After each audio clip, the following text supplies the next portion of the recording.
Bill Clinton is seen at the center of the debate over believing sexual assault accusers, and the latest report about his alleged affairs is not going to help his cause one bit.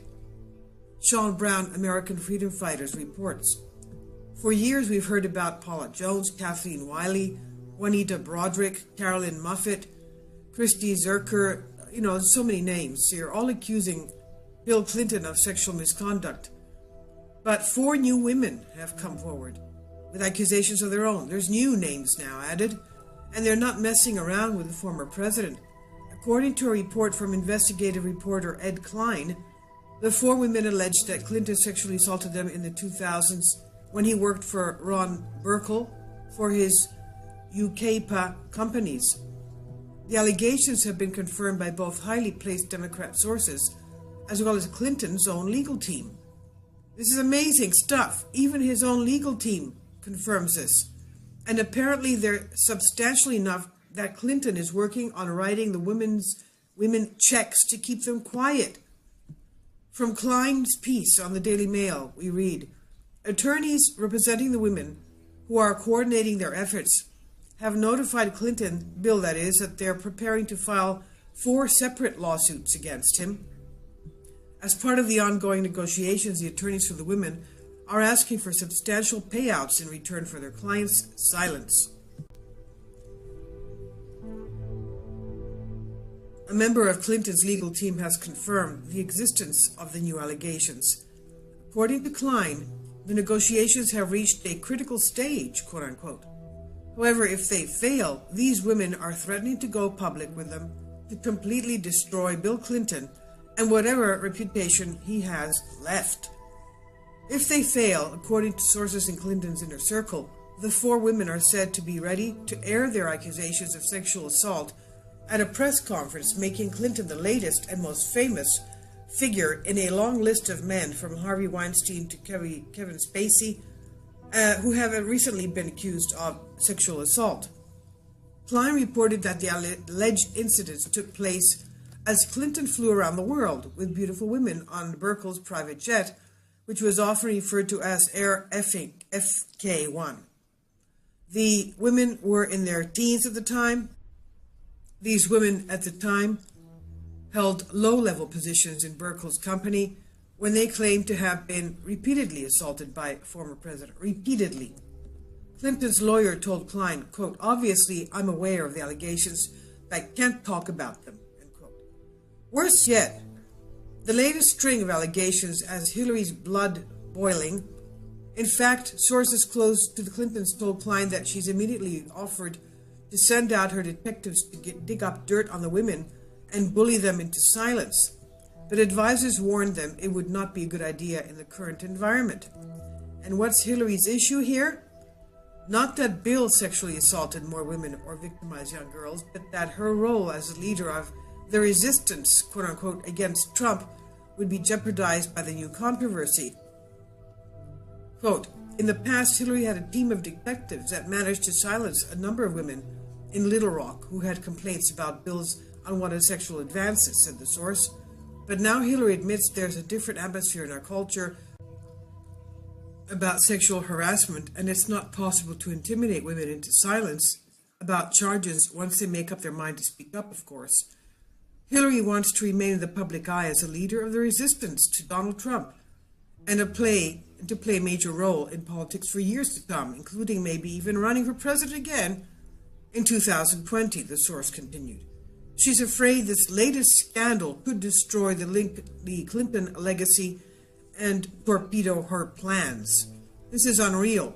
The world would be such a much better place without the Clintons in it.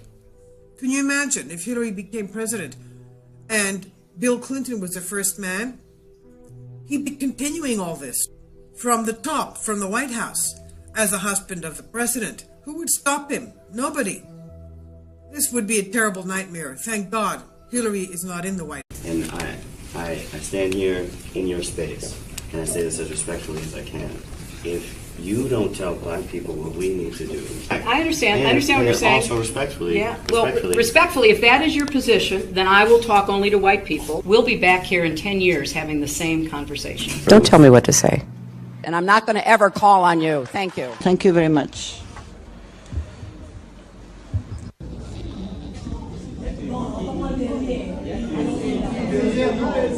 Wait, you want me to tell you what my husband thinks? My husband is not the Secretary of State. I am. So you ask my opinion, I will tell you my opinion. I'm not going to be channeling my husband.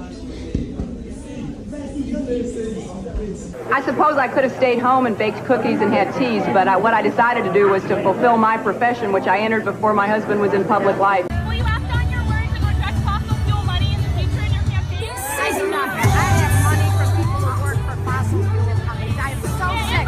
I am so sick of the Sanders campaign lying about me. I'm sick of it. And I will fight back against so-called right to work. Right to work is wrong for workers and wrong for America. Now, having said all this, why aren't I 50 points ahead, you might ask? Well, the choice for working families has never been clearer. I need your help to get Donald Trump's record out to everybody. Nobody should be fooled. So shame on you, Barack Obama. It is time you ran a campaign consistent with your messages in public. That's what I expect from you. Meet me in Ohio. Let's have a debate about your tactics and your behavior in this campaign. I am sick and tired of the negative, dark, divisive, dangerous vision and behavior of people who support Donald Trump. It is time for us to say no. We are not going backwards. We're going forward into a brighter future. Oh, I know. The Bernie people came to say that. We're very sorry you're leaving. What difference at this point does it make? Because we're going to put a lot of coal miners and coal companies out of business. Right, Tim? Now, you are entitled to your opinion, but you're not entitled to your own facts.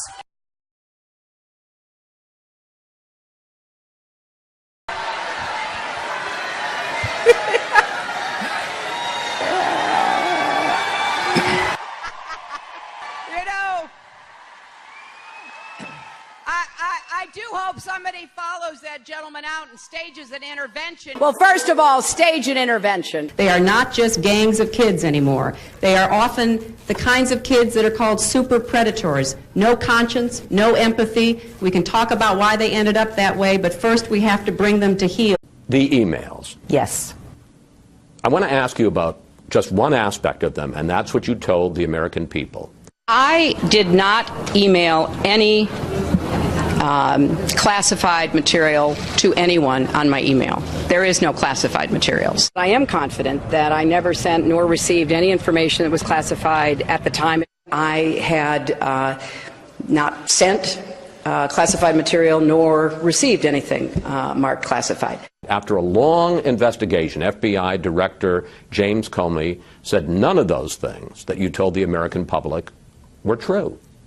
Chris, that's not what I heard Director Comey say, and I thank you for giving me the opportunity to, in my view, clarify. Director Comey said that my answers were truthful and what I've said is consistent with what I have told the American people.